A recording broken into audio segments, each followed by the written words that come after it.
Om Namo Bhagavate Vasudevaya. Om Namo Bhagavate Vasudevaya. Om Namo Bhagavate Vasudevaya. Welcome to today's reading from Srimad Bhagavatam. We are reading from chapter 9 of first canto of Srimad Bhagavatam. And today we are going to be reading from verses 21 onwards. We are only reading the translation and the purports of the verse, all the verses of this chapter. Mukam karoti vachalam pangum langhete girim yat kripatamham vande Shri Gurum Dinatarinam Paramananda Madhavam Shri Chaitanya Ishwaram Hari Om Tat Sat. Verse 21. Being the absolute personality of Godhead, He is present in everyone's heart. He is equally kind to everyone, and He is free from the false ego of differentiation. Therefore, whatever He does is free from material inebriety. He is equibalanced. Purport by His Divine Grace, A.C. Bhaktivedanta Srila Prabhupada Ki Jai. Because He is absolute, there is nothing different from Him. He is Kevalya. He is Kevalya. There is nothing except Himself.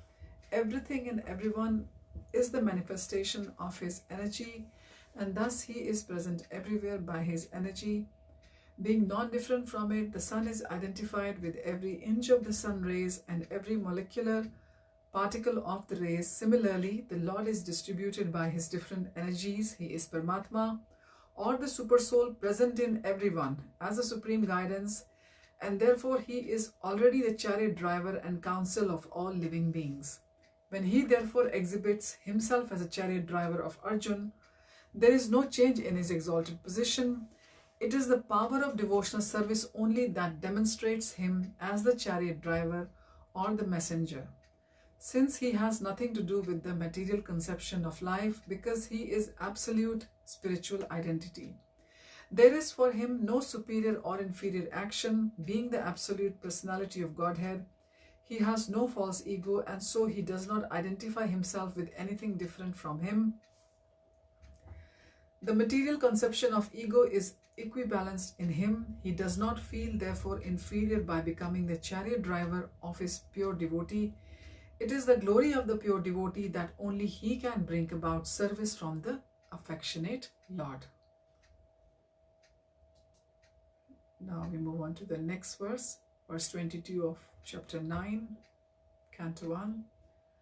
Translation of the verse. Yet, despite His being equally kind to everyone, He has graciously come before me while I am ending my life, for I am His unflinching servitor.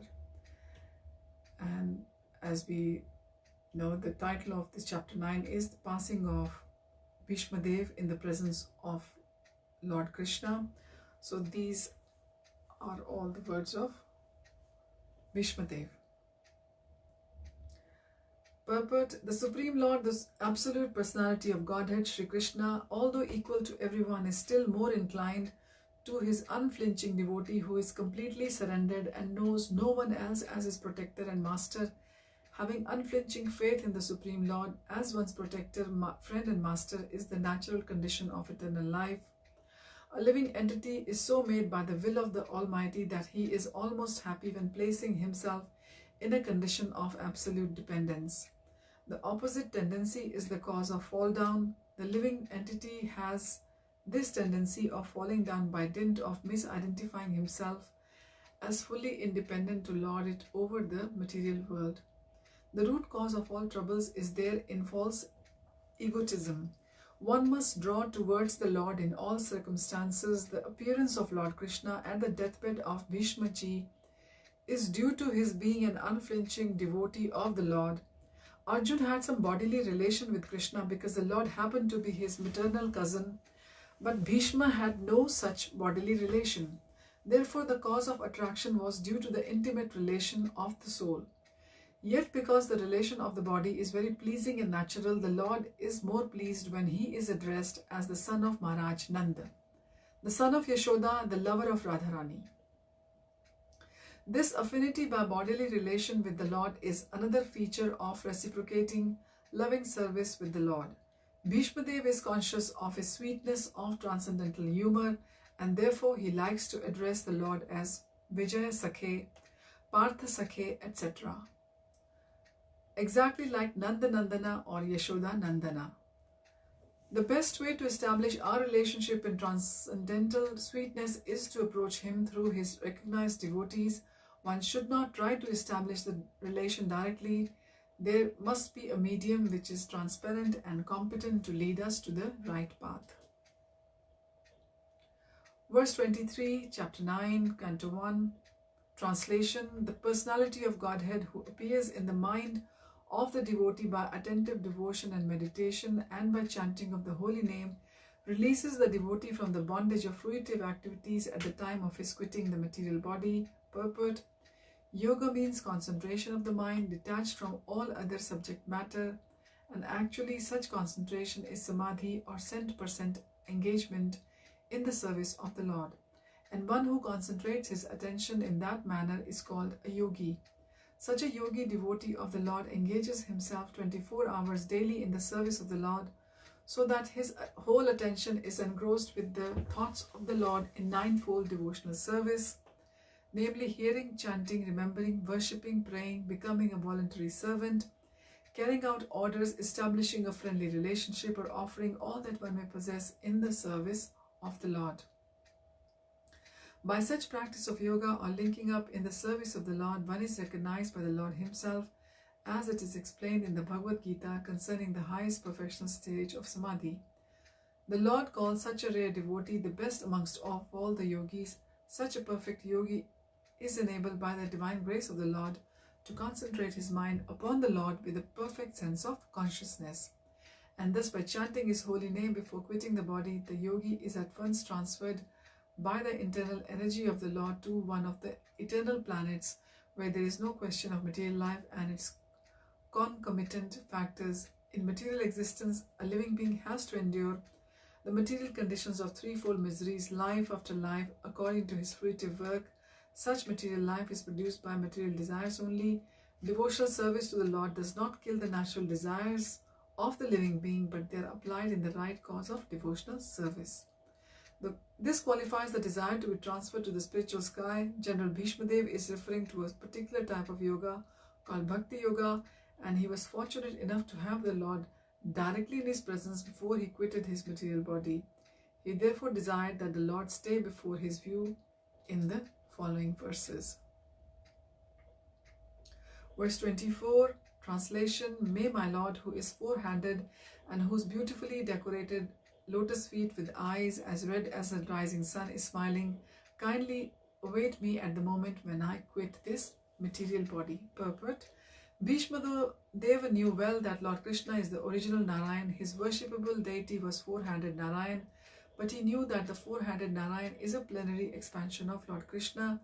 Indirectly, he desired Lord Sri Krishna to manifest himself in his four-handed feature of Narayan. A Vaishnava is always humble in his behavior.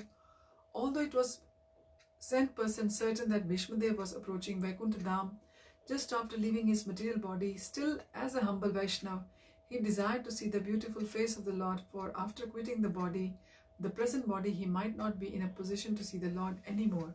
A Vaishnava is not puffed up. Although the Lord guarantees his pure devotee entrance into his abode, here Bhishmadeva says, as long as I do not quit this body. This means that the great general would quit the body by his own will. He was not being forced by the laws of the nature. He was so powerful that he could stay in his body as long as he desired. He got this benediction from his father. He desired that the Lord stay before him in his four-handed Narayan feature, so that he might concentrate upon him and thus be in trance in that meditation. Then this mind might be sanctified with thinking of the Lord. Thus he did not mind wherever he might go. A pure devotee is never very anxious to get back to the kingdom of Lord. He entirely depends upon the good will of the Lord. He is equally satisfied even if the Lord desires him to go to hell. The only desire that a pure devotee entertains is that he may always be in rapt attention with thinking of the lotus feet of the Lord. Regardless, Bhishmadev wanted this one only, that his mind be absorbed in thinking of the Lord, and that he pass away thus.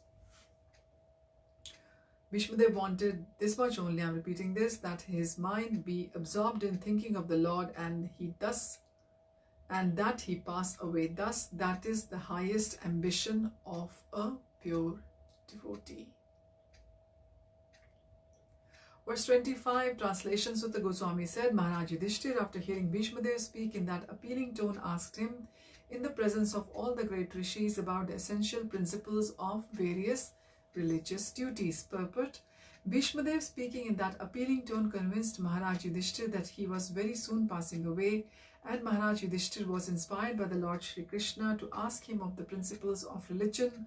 Lord Shri Krishna inspired Maharaj Yudhishthir to ask Bhishmadev in the presence of many great sages, indicating thereby that the Lord's pure devotee like Bhishmadev, although apparently living as a worldly man, is far superior to many great sages, even Vyasadeva. Another point is that Bhishmadev at that time was not only lying on the deathbed of arrows, but was greatly aggrieved because of that state. One should not have asked him any question at that time, but Lord Shri Krishna wanted to prove that his pure devotee are always sound in the body and mind by dint of spiritual enlightenment.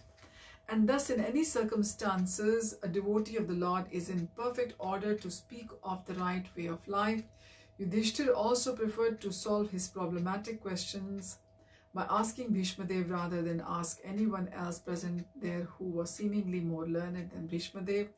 This is all because due to the arrangement of the great wheel carrier, Lord Shri Krishna, who established the glories of his devotee. The father liked to see the son become more famous than him. The Lord declares very emphatically that worship of his devotee is more valuable than the worship of the Lord himself.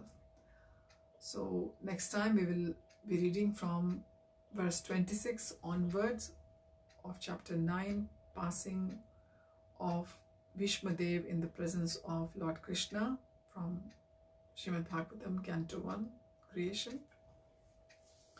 So thank you for joining. Today is the 4th day of Bhishmapanchaka, and tomorrow is the last day of the Bhishmapanchaka, and fast will be also opened. I hope those who are observing, they offered, or even the ones who are not observing, they offered java or the hibiscus flower to the shoulders of the Lord. If you haven't got that flower, you can offer that mentally. So thank you for joining. Hari Om Tat Sat. Hare Krishna.